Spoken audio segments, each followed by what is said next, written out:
Thank you, ladies and gentlemen. I am very proud to introduce my hero and my mother, Senator Hillary Rodham Clinton.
Thank you.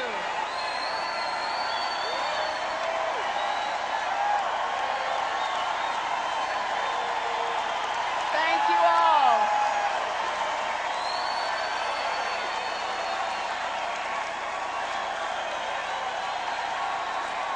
Thank you.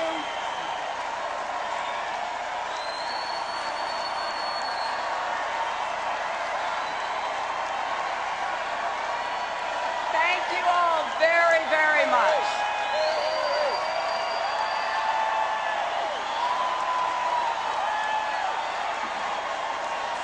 Thank you.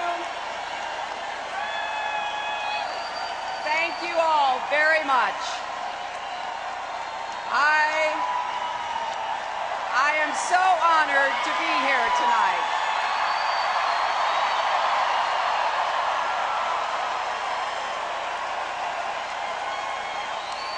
No, I'm here tonight as a proud mother, as a proud Democrat,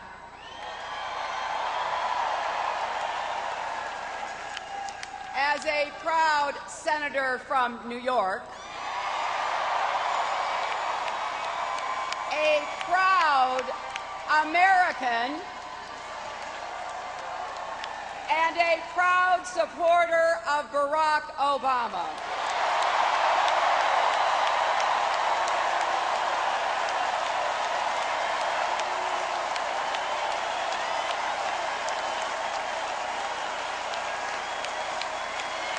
My friends, it is time to take back the country we love. And whether you voted for me or you voted for Barack, the time is now to unite as a single party with a single purpose.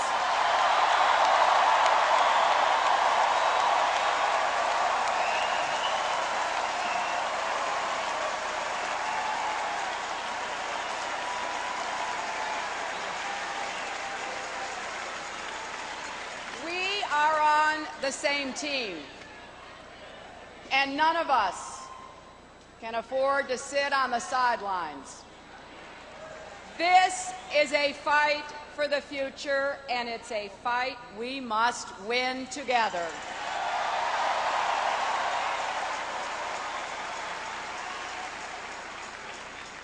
I haven't spent the past 35 years in the trenches advocating for children, campaigning for universal health care, helping parents balance work and family, and fighting for women's rights here at home and around the world, to see another Republican in the White House squander our promise of a country that really fulfills the hopes of our people.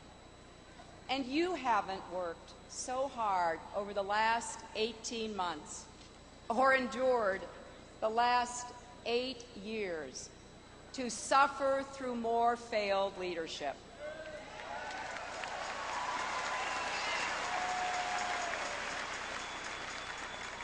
No way, no how, no McCain.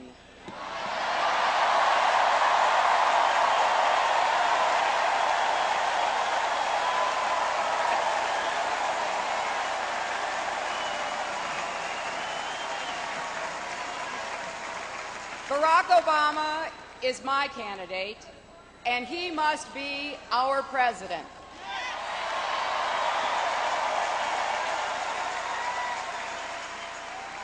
Tonight, I ask you to remember what a presidential election is really about.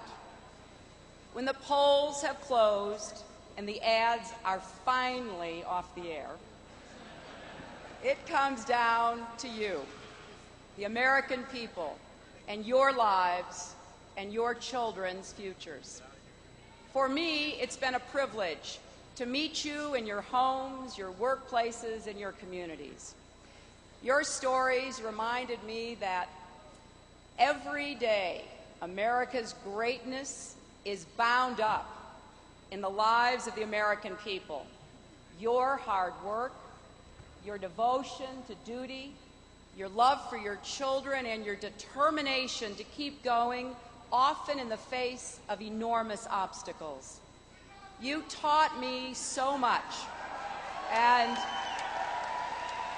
you made me laugh, and yes, you even made me cry. You allowed me to become part of your lives, and you became part of mine. I will always remember the single mom who had adopted 2 kids with autism. She didn't have any health insurance, and she discovered she had cancer. But she greeted me with her bald head painted with my name on it and asked me to fight for health care for her and her children.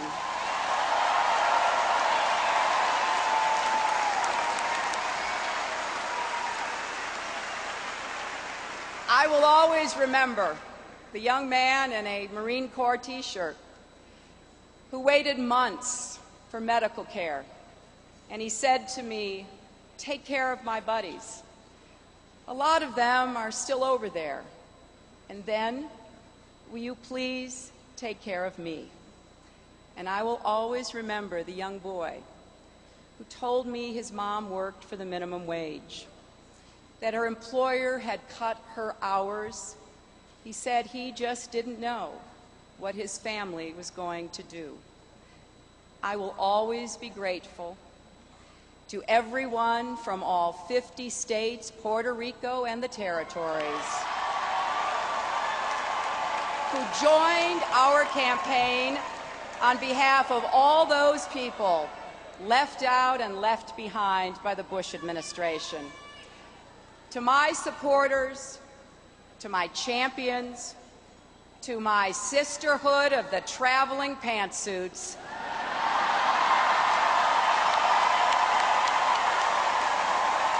from the bottom of my heart, thank you. Thank you, because you never gave in and you never gave up. And together we made history, and along the way, America lost two great Democratic champions who would have been here with us tonight. One of our finest young leaders, Arkansas Democratic Chair Bill Gwatney, who believed with all his heart that America and the South should be Democratic from top to bottom. And Congresswoman Stephanie Tubbs Jones, a dear friend to many of us, a loving mother, a courageous leader who never gave up her quest to make America fairer and smarter, stronger and better. Steadfast in her beliefs, a fighter of uncommon grace, she was an inspiration to me and to us all. Our heart goes out to Stephanie's son, Mervyn Jr., and Bill's wife, Rebecca, who traveled here to Denver to join this family of Democrats.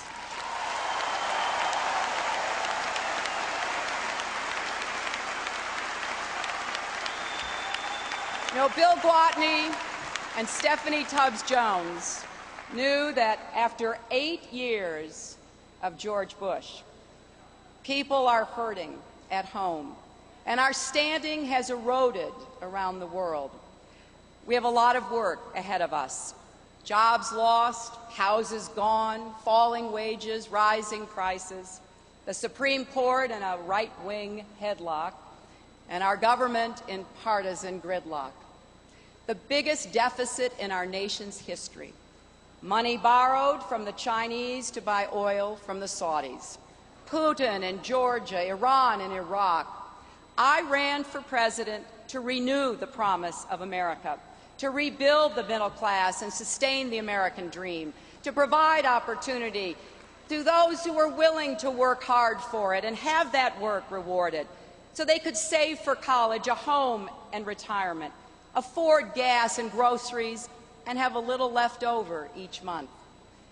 To promote a clean energy economy that will create millions of green-collar jobs, to create a health care system that is universal, high quality, and affordable, so that every single parent knows their children will be taken care of.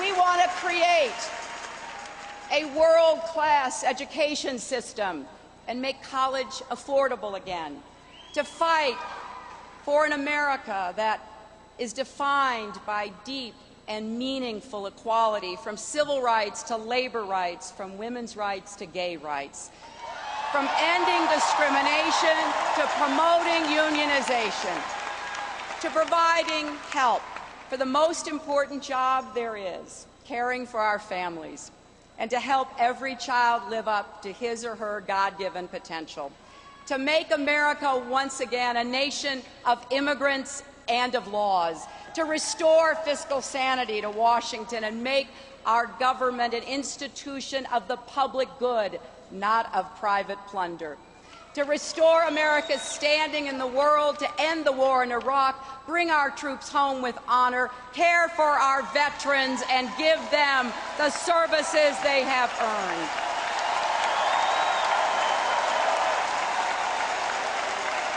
We will work for an America again that will join with our allies in confronting our shared challenges, from poverty and genocide to terrorism and global warming. Most of all, I ran to stand up for all those who have been invisible to their government for 8 long years. Those are the reasons I ran for president, and those are the reasons I support Barack Obama for president.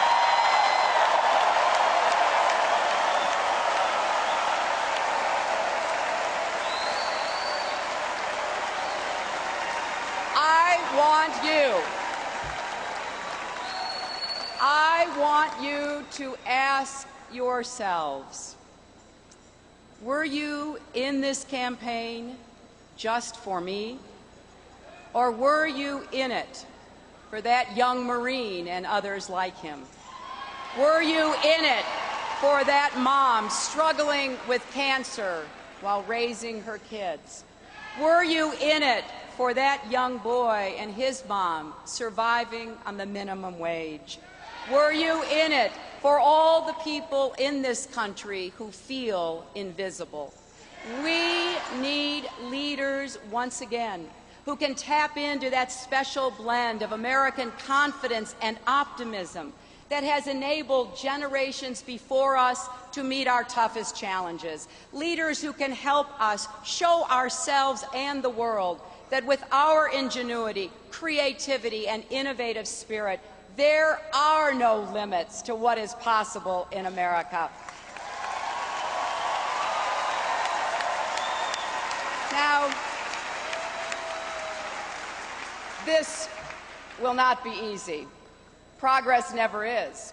But it will be impossible if we don't fight to put a Democrat back into the White House. We need to elect Barack Obama because we need a president who understands that America can't compete in the global economy by padding the pockets of energy speculators while ignoring the workers whose jobs have been shipped overseas.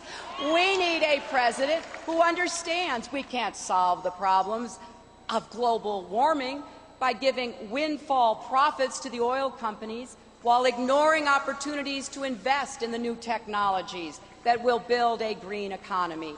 We need a president who understands that the genius of America has always depended on the strength and vitality of the middle class. Barack Obama began his career fighting for workers displaced by the global economy. He built his campaign on a fundamental belief that change in this country must start from the ground up, not the top down. And he knows that government must be about we the people, not we the favored few. And when Barack Obama is in the White House, he'll revitalize our economy, defend the working people of America, and meet the global challenges of our time. Democrats know how to do this. As I recall, we did it before with President Clinton and the Democrats.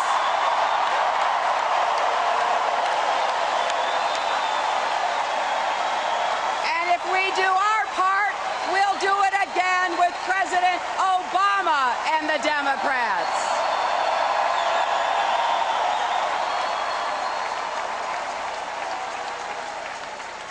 Just think of what America will be as we transform our energy economy, create those millions of jobs, build a strong base for economic growth and shared prosperity. Get middle-class families the tax relief they deserve. And I cannot wait to watch Barack Obama sign into law a health care plan that covers every single American.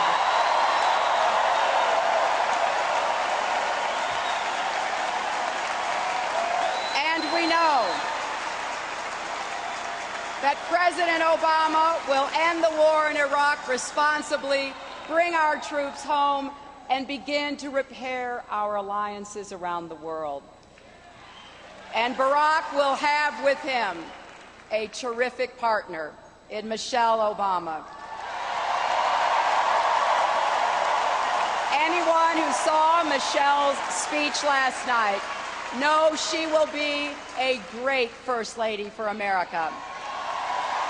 And Americans are fortunate that Joe Biden will be at Barack Obama's side, a strong leader, a good man who understands both the economic stresses here at home and the strategic challenges abroad.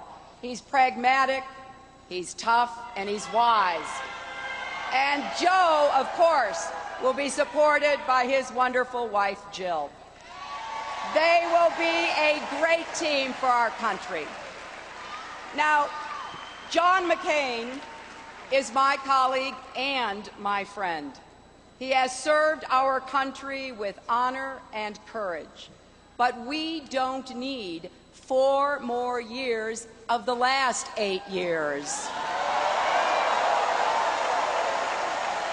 More economic stagnation and less affordable health care, more high gas prices and less alternative energy, more jobs getting shipped overseas and fewer jobs created here at home, more skyrocketing debt and home foreclosures and mounting bills that are crushing middle-class families, more war and less diplomacy, more of a government where the privileged few come first and everyone else comes last. Well, John McCain says the economy is fundamentally sound. John McCain doesn't think 47 million people without health insurance is a crisis. John McCain wants to privatize Social Security, and in 2008, he still thinks it's okay when women don't earn equal pay for equal work. Now, with an agenda like that, it makes perfect sense that George Bush and John McCain will be together next week in the Twin Cities, because these days they're awfully hard to tell apart.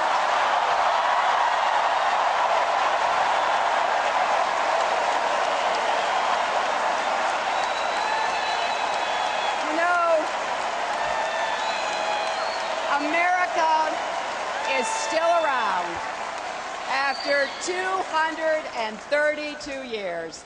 Because we have risen to every challenge and every new time, changing to be faithful to our values of equal opportunity for all and the common good. And I know what that can mean for every man, woman, and child in America. I'm a United States Senator because in 1848, a group of courageous women and a few brave men gathered in Seneca Falls, New York, many traveling for days and nights, to participate in the first convention on women's rights in our history. And so dawned a struggle for the right to vote that would last 72 years, handed down by mother to daughter to granddaughter and a few sons and grandsons along the way.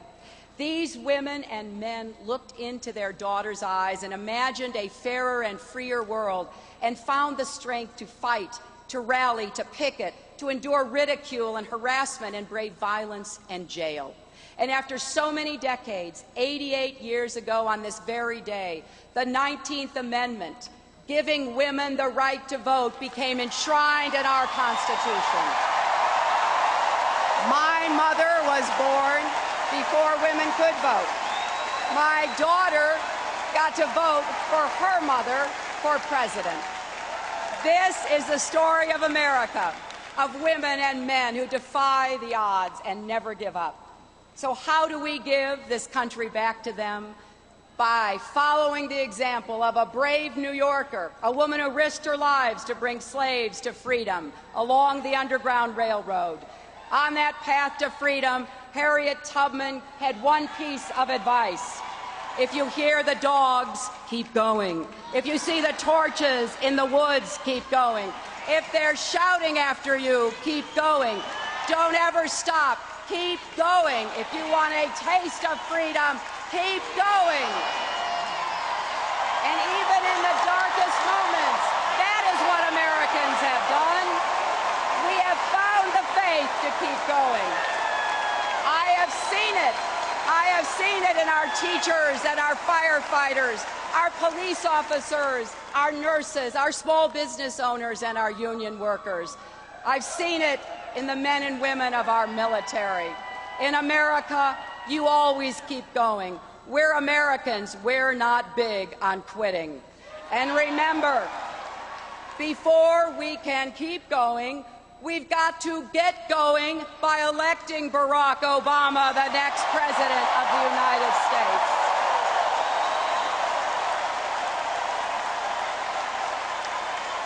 We don't have a moment to lose or a vote to spare.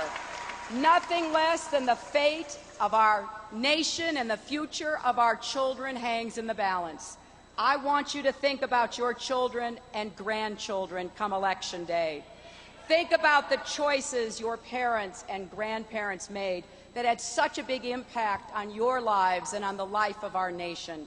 We've got to ensure that the choice we make in this election honors the sacrifices of all who came before us and will fill the lives of our children with possibility and hope.